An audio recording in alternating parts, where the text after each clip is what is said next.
को ये गर्व है तो उसको एक वर प्राप्त है कि जो उसके सामने आएगा उसका आधा बल बाली में आ जाता है। तो बाली सोचता है मेरे अंदर तो 1.5 ताकत हो गई, एक तो उसकी आ गई आधी और एक मेरी है ही है, और उसमें आधी रह गई, लिहाजा मेरे से कोई टकरा नहीं सकता। बाली को ये भ्रांति है कि मेरे से कोई टक्कर नहीं ले सकता। तो उसकी पत्नी तारा ने समझा दिया, बड़ी विदुषी महिला थी और बड़ी आध्यात्मिक महिला है तारा। तो अब उसने समझाया, लेकिन क्या कहते, कहे बाली सुनो भीरु प्रिय समदर्शी रघुनाथ, जो कदाचि मोहि मारी है तो पुनि होव शनाथ। अब क्या कहता बाली, कह बाली सुनो भीरु, भीरु माने डरपोक, भीरु माने कायर, बुज़दिल।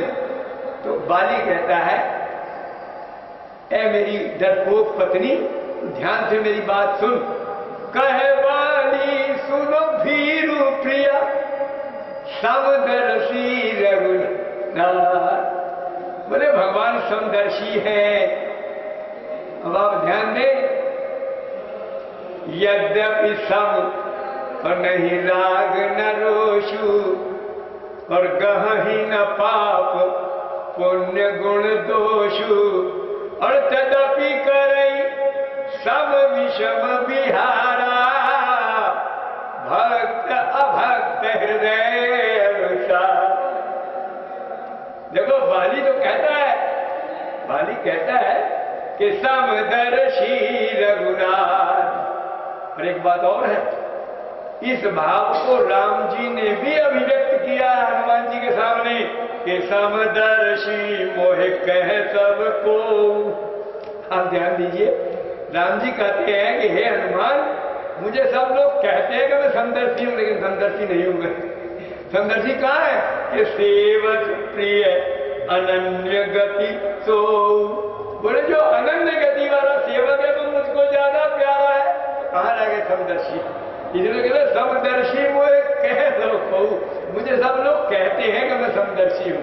और मैंने आपको भी बताया ना कि यद्यपि सम, भगवान है तो सम, नहीं राग न रोषु, और कहीं न पाप पुण्य गुण दोषु, पर तदपि करई सम विषम विहारा। तदपि करई, सम व्यवहार नहीं कर पाते भगवान, तदपि करई सम विषम विहारा, भक्त अभक्त हृदय अनुसार। और भी एक बात आप समझ लीजिए, आप समदर्शी हो सकते हैं लेकिन समवर्ती नहीं हो सकते। देखिए, समदर्शी हो सकते हैं आप, समदर्शी का अर्थ क्या है कि हम एक ही दृष्टि से सबको देखें, ठीक है। अगर आपके पास एक गाय है, एक कुत्ता है, एक हाथी है और एक ब्राह्मण है, अगर आप सब भूखे हैं तो आप समदर्शी हो सकते हैं कि भाई चारों को भूख लगी है, लेकिन क्या चारों के साथ भूख का व्यवहार आप एक करेंगे? अरे हाथी को 10 मन गन्ना चाहिए खाने को, कुत्ते को जूठा टुकड़ा चाहिए खाने को, पंडित जी को तुम घर में बिठा करके उनके चरण प्रक्षालन करके सुंदर तरीके से आसन पर बिठा के और उनको भोजन कराओगे? तो आप अंदाजा लगाइए। मैं ये कहना चाहता हूं कि आप समदर्शी हो सकते हैं, आपको चारों की भूख का अंदाजा हो रहा है कि मुझे चारों की सेवा करनी है, लेकिन आप समवर्ती तो कभी नहीं हो सकते। व्यवहार को अलग करना ही पड़ेगा। यही कहा भगवान ने, क्या कहा है कि तदपि करई सम विषम विहारा। विहार एक सा नहीं हो सकता है, समदृष्टि हो भी जाएगी तब भी व्यवहार सम नहीं हो सकता।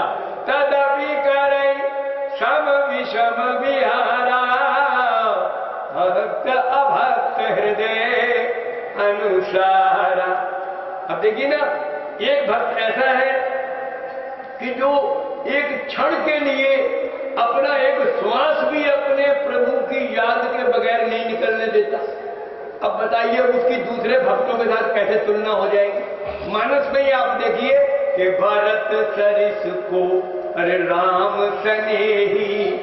अब बताइए, जो भरत जी का जितना स्नेह और प्रेम का वर्णन आता है और ये कहा गया कि जग जप राम और राम जप जेही। दुनिया जो है वो राम को जपती है, लेकिन राम किसको जपते हैं? भरत जी को जपते हैं। क्यों? भगवान की वाणी है ये, यथा माम प्रपद्यन्ते तांस तथैव भजाम्यहम्। अरे जो मुझको जितने प्रेम से भजता है, जितने भाव से भजता है, मैं भी तो उसको वैसे भजता हूं। तो फिर कैसे सम व्यवहार कैसे हो जाएगा? सम व्यवहार नहीं हो सकता है ना। तो इसलिए कहने का हमारा भाव ये है, ये बालक इतना उद्यम जोत रहे हैं, मैं मजबूर हूं आज तो, लेकिन कल से यह कथा हो नहीं पाएगी। अब देखिए ना, जो मेला लगा हुआ है इसमें संभव नहीं है। आज तो मैं शांति से कर रहा हूं जो भी हो रहा है, लेकिन ये चल नहीं पाया। आज तो सुन ही लीजिए आप, जो हम सुनाते हैं, स्थान परिवर्तन होगा तो कथा होगी, नहीं तो नहीं हो सकता। तो वो कहते हैं यहां पर वो बात बाली ने दर्शाई है। अब देखिए भगवान की स्थिति क्या है कि भगवान को समदर्शी मोह कह सब को, और सेवक प्रिय अनन्य गति सो, और यद्यपि सम नहीं राग न रोशु कहीं न पाप पुण्य गुण दोषु। भगवान को तो आप ऐसे समझे जैसे ये लाइट जल रही है। अब आप बताइए, लाइट तो सबके लिए समान है, चाहे इसके नीचे कोई दुष्ट हो, चाहे कोई संत हो, चाहे वो गीता पढ़े, चाहे वो जुआ खेले, ये लाइट थोड़ी कुछ कहती है। लाइट तुम्हारा दोष गुण कुछ नहीं देख रही। तो भगवान जो निर्गुण निराकार निर्विकार ब्रह्म है, वो तो इसी तरह से है कि यद्यपि सम नहीं राग न रोशु और गह न पाप पुण्य गुण दोषु। लेकिन जब वो सगुण साकार के रूप में आता है, ये तो निर्गुण निराकार निर्विकार सच्चिदानंद का स्वरूप है, लेकिन जब वो सगुण साकार बन जाता है तो तदपि करई सम विषम विहारा के भक्त अभक्त हृदय अनुसारा। तो आज बाली उसी बात को समझाना चाहता अपनी पत्नी को, बड़ा ज्ञान दे रहा है। कह बाली सुनो भीरु प्रिय और समदर्शी रघुनाथ। भगवान की समदर्शिता की वो दुहाई देता है। और जो कदाचि वही मारी है। बोले बात ये है, जब वो समदर्शी है तो उनके लिए सुग्रीव भी वही है, बाली भी वही है, वो क्यों मारेंगे मुझे? पहले तो वो यही प्ली देता है। उसने कहा, उसने ये तर्क दे दिया कि जब वो समदर्शी है तो उनके लिए सब एक थे। ऐसा नहीं है कि वो बाली को मारे और सुग्रीव को बचाएं। लेकिन फिर भी वो ये कहता है जो कदाचित अगर उन्होंने मुझे मार ही दिया तो पुनि हो सनाथ। तो मैं आज तक तो अनाथ हूं, अब मैं सनाथ हो जाऊंगा, क्योंकि भगवान का हो जाऊंगा जब मुझे भगवान मारेंगे। भगवान के हाथों में मरने के बाद मेरी कोई दुर्गति थोड़ी होगी, इसलिए मुझे तो नाथों के नाथ अपना लेंगे। अगर मैं मर भी गया तब भी मैं सनाथ हो जाऊंगा। अब ये उसके शब्दावली है, ध्यान दीजिए। ये क्या है? ये बाली की शब्दावली है। इसमें बाली के हृदय का इन्वॉल्वमेंट नहीं है, हृदय का समावेश बिल्कुल नहीं है। आप देखिए अगली पंक्ति से गोस्वामी जी क्या लिखते हैं कि अस कही चला महाअभिमानी। आप समझ गए? अगर ये हृदय से कह रहा होता, राम के गुण गा रहा होता, तो अभिमान थोड़ी वहां होता। अरे भैया, जिसके हृदय में भगवान विराजमान हो जाएंगे कि वहां ये तुच्छ अभिमान रहेगा। वहां तो अभिमान भरा हुआ था, वो तो केवल ये समझिए कि वाक पटुता से अपनी पत्नी को समझाने का प्रयास करता है। वो बाली की वाक पटुता है, वो बाली का हृदय नहीं है। जो उसने कहा है कि समदर्शी रघुनाथ, ये तो वाक पटुता है। यदि वो हृदय से कह रहा होता तो फिर गोस्वामी जी ये न लिखते कि अस कही चला महाअभिमान। अभिमान से पूर्ण है वो, तो उसने अपनी पत्नी को बेवकूफ बनाया और चल दिया। और क्या कहते हैं, तृण समान सुग्रीव ही जानी। जब अभिमान में चूर है तो वो तिनके की तरह सुग्रीव को क्या मानता है, जैसे तिनका है घास का। सुग्रीव को कुछ नहीं समझ रहा वो, अभी अभिमान के कारण अंधा हो गया है। अभिमान जो है ना, आदमी को अंधा कर देता है। अब अभिमानी व्यक्ति जो है वो ऊपर ही ऊपर उसकी निगाहें आसमान पे हो जाती हैं, वो छोटा मोटा उसको दिखाई नहीं पड़ता है। आप अच्छी तरह समझ ले। तो भाव हमारा कहने का ये है कि भीरे उभो। अब सुग्रीव भी आ गया और वो भी अपनी पत्नी को समझा के आ गया। तो भीरे उभो, उभो हमारे दोनों आपस में भिड़ पड़े, लड़ गए। भीरे उभो बाली अति तर जा मुष्टिका मारी महाधुनि गर्जा। उसने कस के एक मुक्का सुग्रीव को मार दिया और सुग्रीव व्याकुल हो गया उसका मुक्का खा के। गोस्वामी जी लिखते हैं कि तब सुग्रीव विकल होई भागा और मुष्टि प्रहार वज्र सम लागा।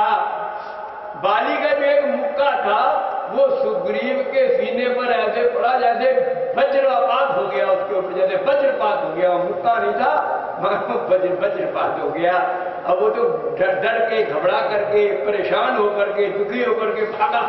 और जब भागा तो मालूम है क्या कहता भागता हुआ कि मैं जो कहा अरे रघुवीर कृपाला के बंधु न होई मोर यह काला। हे राम जी, मैंने आपसे पहले ही कहा था कि ये भाई नहीं है, ये तो मेरा काल है।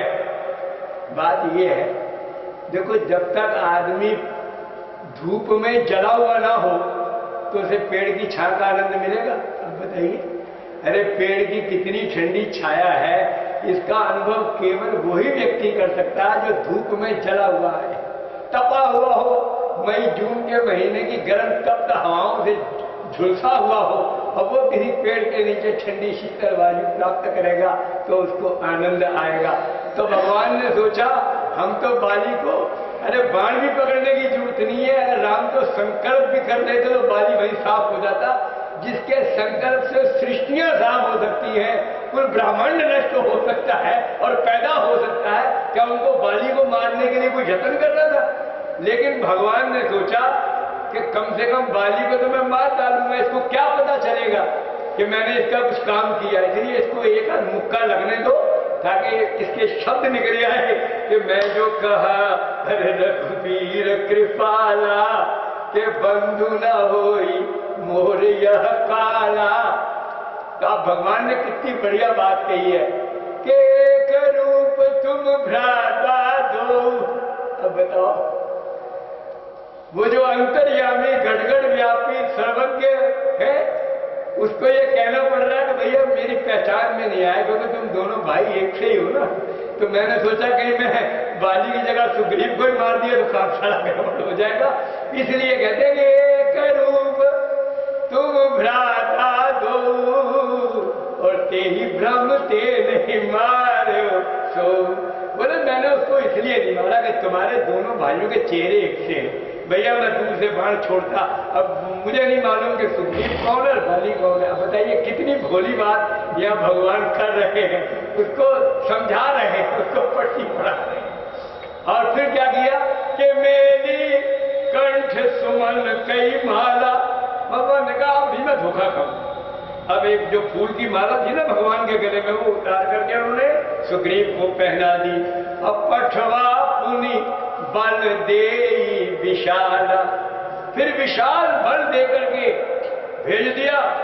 अब जरा यहां पर विचार करना है, बड़े गजब का प्रकरण है आपके सामने कि भगवान उसको विशाल बल देकर भेज रहे हैं। लीजिए कि मेरी कंठ सुमन की माला। भगवान ने कहा अब तो मुझे दूर से दिखता रहेगा कि भाई माला वाला सुग्रीव है और दूसरा वाला बाली है। और फिर क्या कहते हैं पठवा पुनि बल दे विशाला।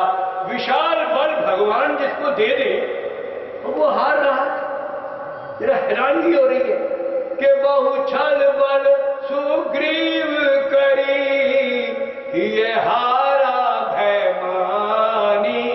देख लीजिए कितनी दयनीय दशा है सुग्रीव की। बड़ी हैरानगी की बात है कि भगवान जिसको विशाल बल दे के भेज रहे हैं और वो बिल्कुल हार गया, दिल से हार गया। कहते हैं मन के हारे हार है, मन के जीते जीत। जिसका दिल ही हार गया वो आगे बढ़ ही नहीं सकता, उसका अस्त्र शस्त्र हाथ से चल ही नहीं सकता, उसकी युद्ध कहां चलेगी। तो ही हारा वह मानी, हृदय में हार मान लिया और बड़ा भयभीत हो गया, त्रसित हो गया। अब आप समझ सकते हैं कि इसमें क्या रहस्य है। हम तो इन रहस्यों का उद्घाटन करने के लिए आपके समक्ष है कि जहां आदमी की खोपड़ी घूम जाए वहां का रहस्य हम निकाल के आपके सामने रखना चाहते हैं कि भगवान का बल पाने के बाद बाली है वो सुग्रीव हार रहा है। और बिल्कुल अब वो समझता है कि मेरे प्राण गए। इतने में ही खैर राम जी जब जिसके पीछे राम जी का भक्त हंसता है वो मरने थोड़ी उसको देंगे। वो तो राम जी ने सैंपल थोड़ा दिखवा दिया था कि भाई बाली का सैंपल तो देख ही ले, तभी तो इसको लगेगा कि हमने कुछ काम किया। जब सैंपल ही नहीं देखेगा तो क्या पता चलेगा। तो राम जी ने तो तुरंत बाण मार दिया और बाली का काम कर दिया। लेकिन समझ रहे हैं कि सुग्रीव क्यों हारे। अब आप देखिए विभीषण की और रावण की स्थिति भी यही है, ध्यान दें जरा। जैसे बाली और सुग्रीव की है, विभीषण और रावण की स्थिति भी बिल्कुल ऐसी है। भगवान शंकर भोले बाबा मैया पार्वती को कथा सुनाते हैं और मालूम है क्या कहते हैं, उमा विभीषण रावण ही अरे सन्मुख चितव की काहू सोअज लरत काल जो श्री रघुवीर प्रभाव सियावर राम जय जय राम सियावर राम जय जय राम। शंकर कहते हैं कि हे पार्वती देखो विभीषण रावण के सामने नजर मिलाकर देख नहीं सकता था। विभीषण के बस की बात नहीं थी, सारी जिंदगी उसने रावण के सामने नजर नहीं मिलाई। लेकिन आज क्या हो रहा है कि उमा विभीषण रावण ही सन्मुख चितव की काहू। उसके सामने देखा नहीं आज तक विभीषण ने नजर उठा कर नहीं रावण को देखा। लेकिन सोअब लरत काल जो, बोले अब तो वो ऐसे लड़ रहा है कि जैसे रावण का काल ही है? अरे पासन भी नहीं था ये रावण का और अब ये काल बना हुआ है। सोअब फिरत काल जो, क्यों? श्री रघुवीर प्रभाव। बस मैं यही बात आपको बताना चाहता हूं कि राम के प्रताप